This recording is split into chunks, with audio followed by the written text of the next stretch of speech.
Hello everyone, this afternoon on the marketplace, inflation shoots up by 3.3% to 37.2% in the month of September, driven by food and utility tariffs.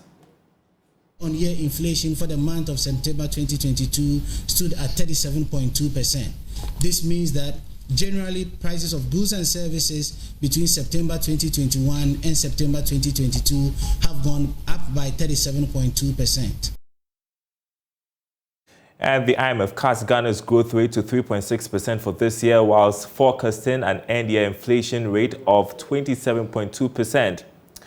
Meanwhile, Finance Minister Ken Ofori-Atta is pushing for quick completion of negotiations with the International Monetary Fund for an economic program. We'll bring you an update. My name is Daryl Kwawu. Thanks for joining us. The marketplace continues after this.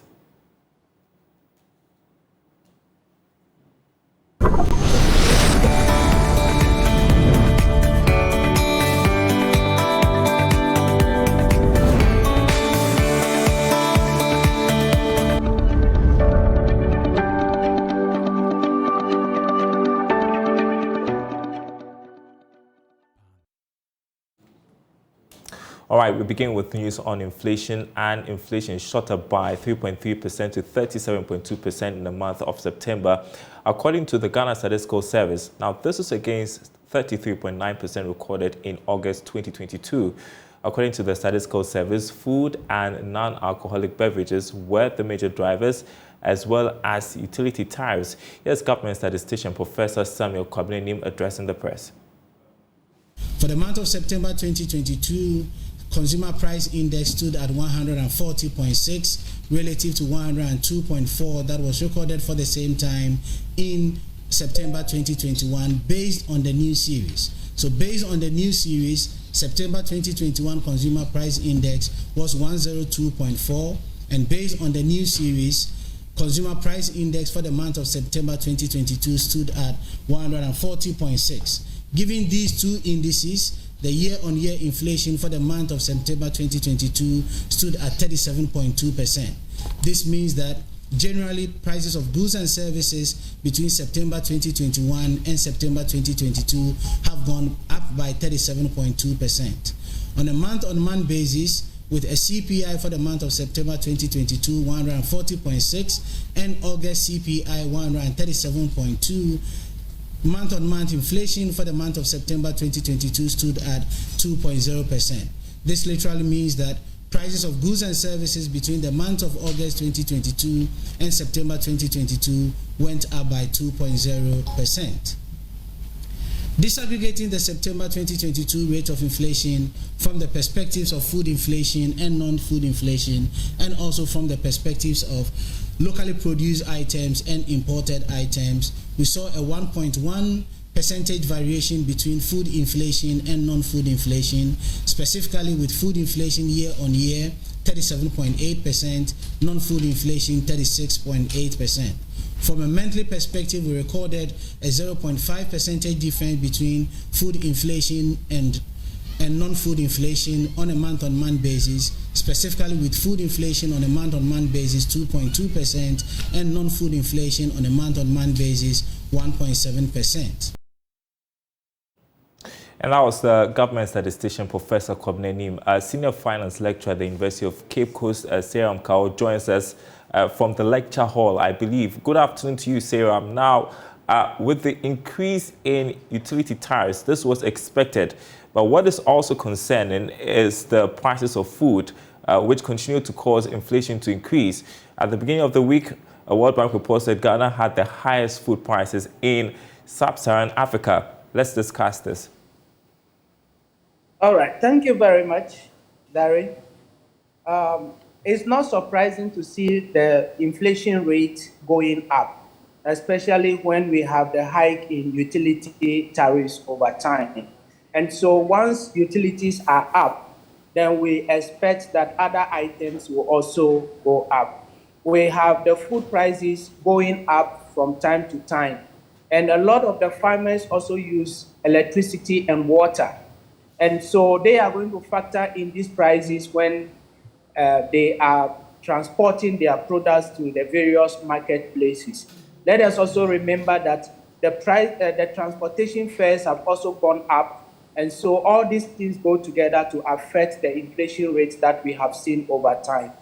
Over the period, we've been talking about the government trying to make sure that they either provide transportation services for the communities that produce large quantities of food items so that when they get to the various market centers, these prices might be down.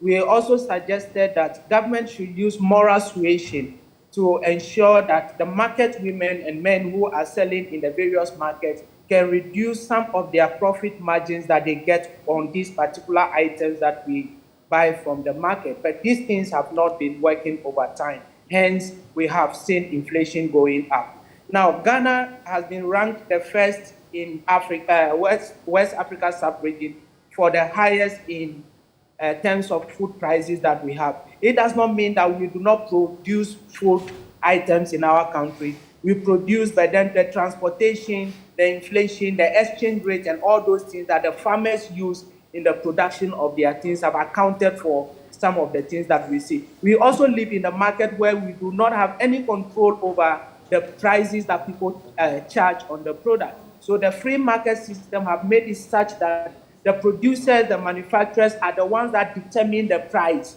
of the item. If you are not able to buy, then you can just go home. Hence, we have no option than to go for this thing. And that is what is affecting the entire economy that we see today. And makes you wonder if the policy rate hikes are having any impact. We've said it over and over again that the issues we're seeing with inflation is supply driven. And so these monetary measures are not doing that much. We saw the central bank hike the policy rate a couple of weeks ago. It's not working. In fact, the policy rates that the Bank of Ghana brought up is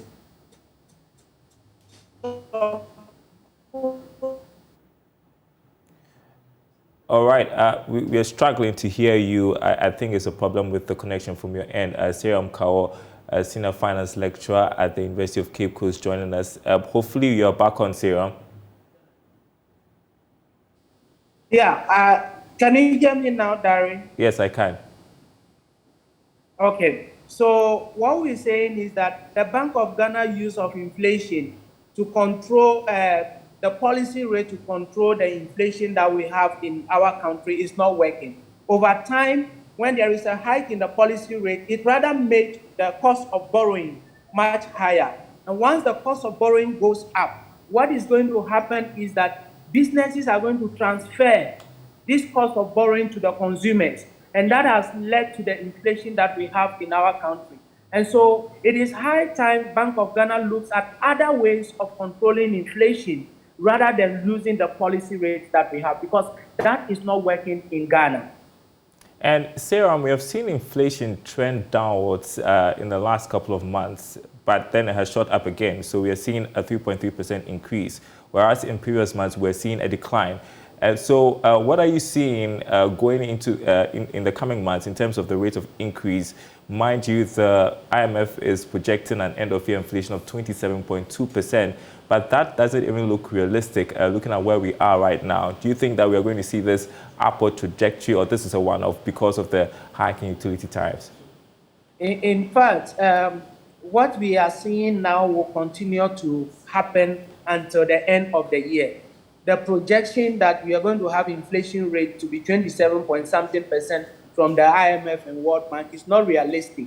Even the statistical service itself, those who are managing the system, they are telling us that inflation is going to be around 40%. And so we're going to see an increase once we are not doing anything within ourselves.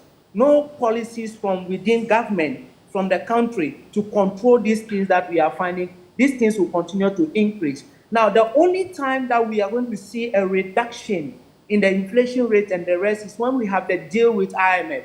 Once the deal is sealed, and then there is confidence in the system, then these things will try to tone down over time. But from now to the end of the year, I expect the rate of inflation to continue because we are not educating the people. We are not going to the marketplaces and holding a lot of market fora to educate our market men and women in terms of the pricing of the products that they have. Pricing is a key issue in Ghana, which we do not take into account when we are putting up our policies. And that is going to continue until we come out with a national policy on pricing of products that we have in the country. This will continue to exist. Would that even work? Because there are some people who feel we can't regulate prices at this point. We've gone past those times. Yeah, I am not talking about economy. price regulation. I'm not talking about price regulation here, but I'm talking about the fixing of the prices. What goes into the price of a commodity? Well, if you're what fixing, we find you're in our regulating. various markets today, what we find in our various markets today, Daryl, is that our people decide that I want to make this percentage of profit, so they put it out. But we need to educate them that you cannot make all the profit in a particular season. This must be spread over a period of time. And this is where the Chartered Institute of Management accountants come in. They are into the pricing of commodities. Government can partner them, and then we go around and educate people on how they can fix the prices of commodities that we have over time. But where people sit down, I am a farmer, I produce, this is the amount of profit I want to make, so that I can make everything in one farming season becomes a problem. Well, my point is, we are told that we operate a free economy. You can't force people to fix prices at the rate that you want them to. That was just a point I wanted to make. But let's move on from there and talk about the city while we look at inflation. The city hitting almost, not almost, 11 cities, 30 pesos to the dollar as we speak. And I want to also tie that with the IMF growth forecast, which is now pegged at 3.6% from 5.2%. Your thoughts quickly on that? All right. So the exchange rate that we have, in fact, Bank of Ghana is supposed to regulate the exchange rate and the forex market. But as we see, Bank of Ghana has lost it. They've lost it completely because they have a different rate from the forex bureaus. We cannot be in a country where we are using two different rates. Various institutions that we have in our country fix their own rates. And so that, in a way, is affecting the things that are happening in our country. So Bank of Ghana needs to come up and close down a lot of the forex bureaus that are not obeying their rules. We've had instances where they started arresting people, but then the implementation of these policies, they have to link up with the police and the rest to arrest people who are not doing the right things. We have dollarized our economy. So you go to some places and everything that you are doing, they ask you to pay in dollars. The education of the people to refuse some of these things must be key, so that we have phone numbers that when you see these things happening, you can call them and actions will be taken. Okay. The issue that people are trying to make profit for themselves is something that we have to deal with drastically. Sarah, we have to leave it there. Thank you so much for your time this afternoon, joining us from the lecture hall. By the way, congratulations to the UCC. I hear you are the best in West Africa. That's disputable. Always the best in West Africa. All best right. in Ghana. Thanks. And parents have to bring their children to UCC, and they will never regret it. We don't agree. All right. Anyway, thank you very much. Thank you so much. Well, back to issues concerning the economy. The International Monetary Fund has cut Ghana's growth rate for this year to 3.6% from the earlier 5.2%. The fund in this World Economic Outlook report also projected end-year inflation rate, you heard me talk about it with Sarah, to 27.2%. Well, George Affe has more from Washington, D.C. The 3.6% growth rate as captured in the IMF World Economic Outlook report is slightly lower than government's own 3.7% as projected in the media review of estimates. For some, the IMF might be on the same path in terms of how government is hoping to end the year when it comes to economic activities and how that could impact on revenue mobilization by the end of this year. We should also not forget about the economic growth and how that will impact on the debt to GDP ratio numbers. The Bank of Ghana, in its latest economic and financial data report, put the debt to GDP ratio at 68%, with the country's debt standing at 402 billion Ghana cedis ending July this year. On inflation, the IMF is projecting that Ghana would end the year at a rate of 27.2%. This should mean that with August inflation pegged at 33.9%, the current levels should be slowing down by the end of this year.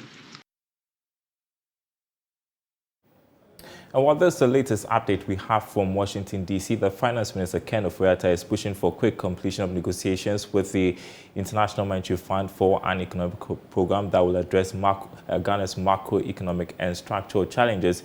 He's been meeting with the director of the Africa Department of the IMF, Abebe Emro Selassie, at the ongoing IMF World Bank Spring meetings. Formal negotiations will continue after the annual meetings between the government and the IMF team, led by the IMF Mission Chief, Stefan Hode.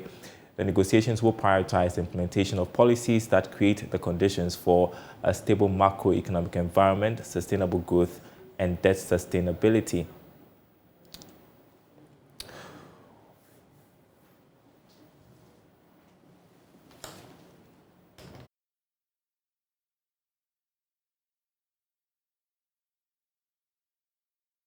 All right, you're watching The Marketplace. Let's bring you other news. The Social Security and National Insurance Trust, NIT, has announced it will launch the mass enrollment of the informal sector onto its scheme by January 2023.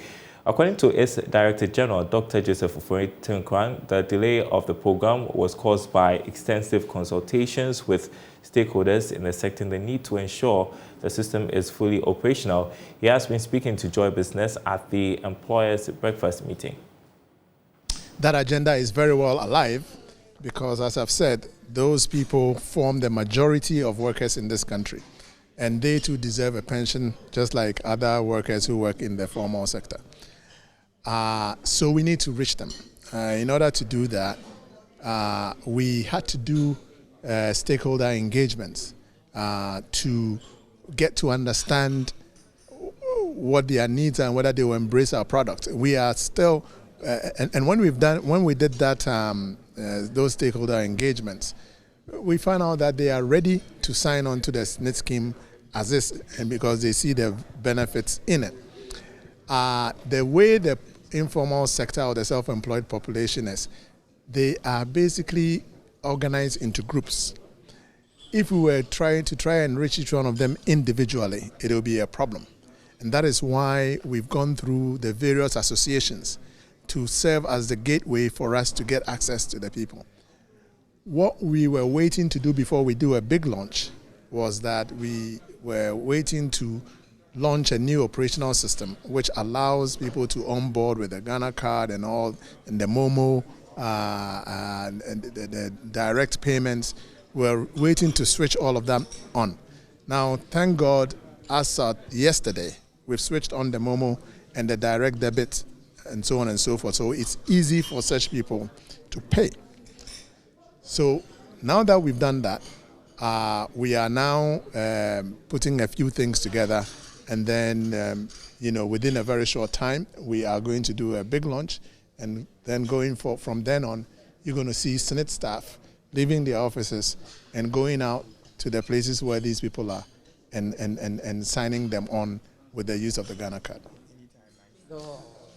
I would imagine that latest at the beginning of January, we should be able to get this thing fully running.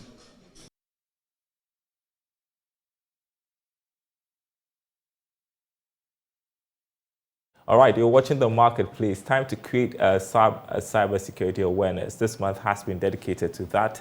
And Management Consulting and Technology Services Group Innovari, in partnership with Joy Business, is on a mission to sensitize your viewers on important yet basic cybersecurity tips. On Monday, we had a board member of Innovari, Ibo Richardson, talk to us about digital transformation and how security features in that.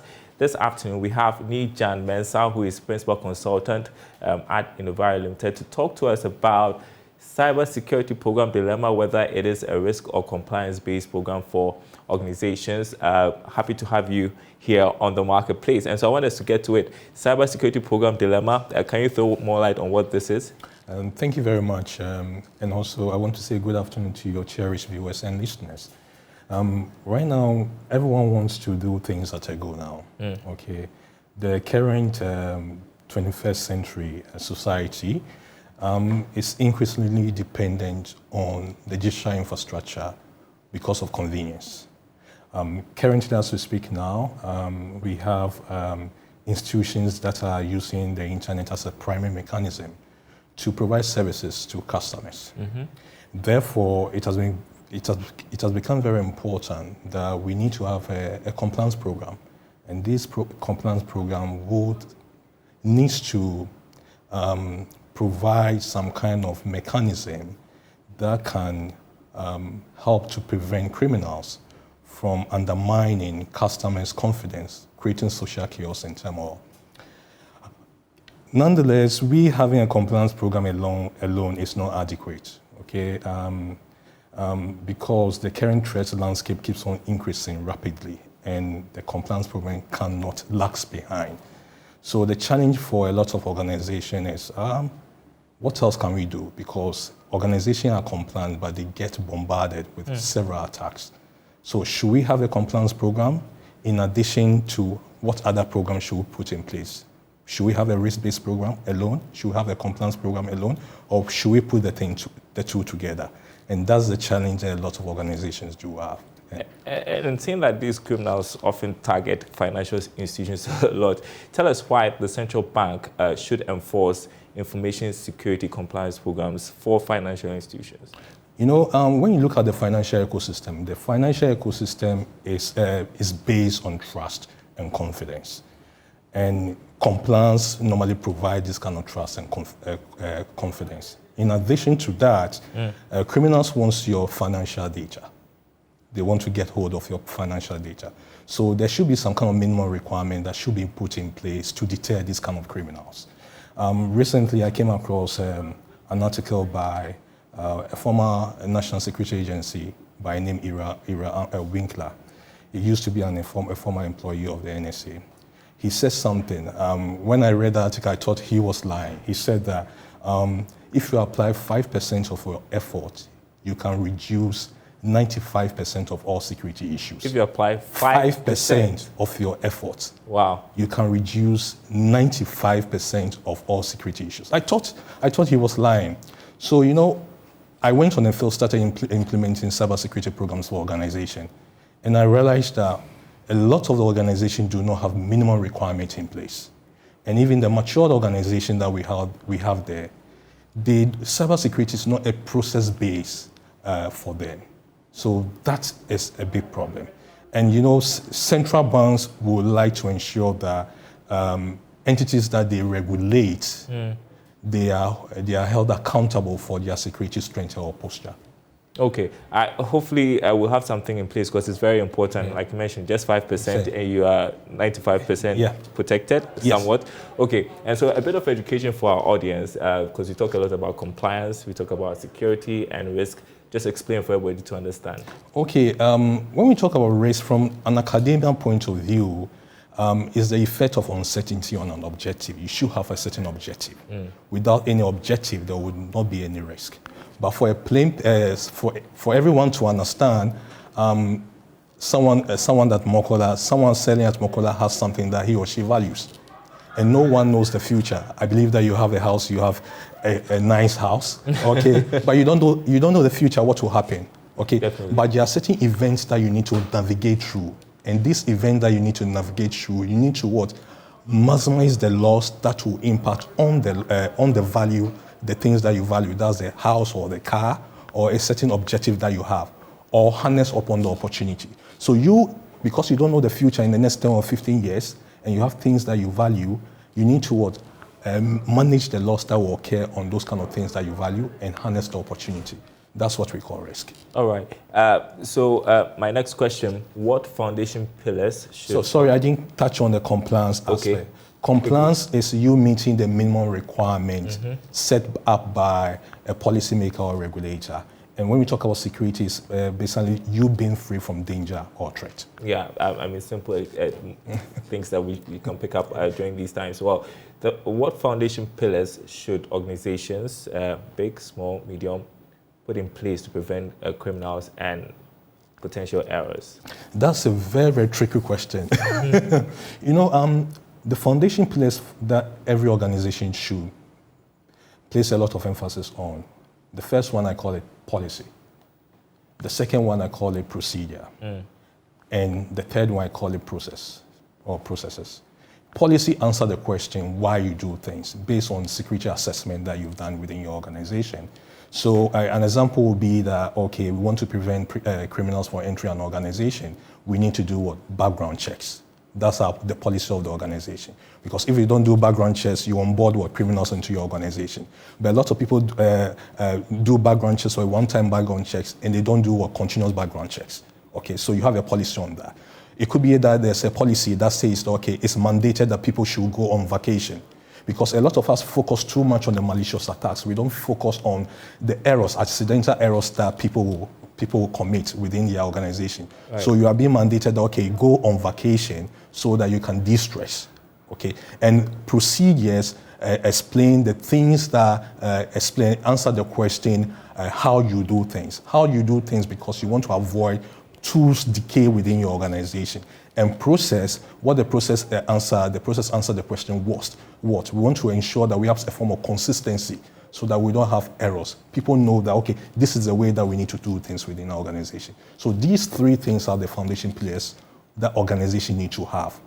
Okay, one question that I want to find out, because you get the impression that some organizations are a bit hesitant. Is it expensive to sort of have these programs rolled out to ensure that you have these compliance-based programs in place? Does it come with any cost that is so expensive for, let's say, medium, small-scale enterprises, you know, just to get themselves protected? Okay, I mean, if you're a small, medium company, of course, you need someone who understands the compliance program to set it up for you. You need a consultant like me. Who charge big money? Yeah, of course. The economy is hard now. You're kidding. Yeah, I'm just kidding. Okay, to ensure that you have the program set up. But a lot of big organizations do have experienced people, okay, that have the requisite skills to ensure that you have the compliance program set up. All right. Anything you want to say as we wrap up? My last word will be that though the compliance programs are needed, we should ensure that we apply also risk management. And the goal of risk management is not to minimize risk. The goal of risk management is for us to optimize the risk. Okay, we having an appropriate balance between the loss and the amount of effort we need to put in mitigating the loss. That's risk optimization, and that should be the goal. Nijan Mensah, Principal Consultant of Innovario Limited. I appreciate your time with us. And Innovario is going to be on our program sometime in the week as we continue to create awareness about cybersecurity. I appreciate your time with us. And yeah, he'll charge you, he says. That's the marketplace. We've been talking about the city. As we wrap up the program, we are going to give you the currency news, but more news on our website, myjoyonline.com/business. That's where to go for the latest stories. Thanks for watching the marketplace. We leave you with the latest currency numbers.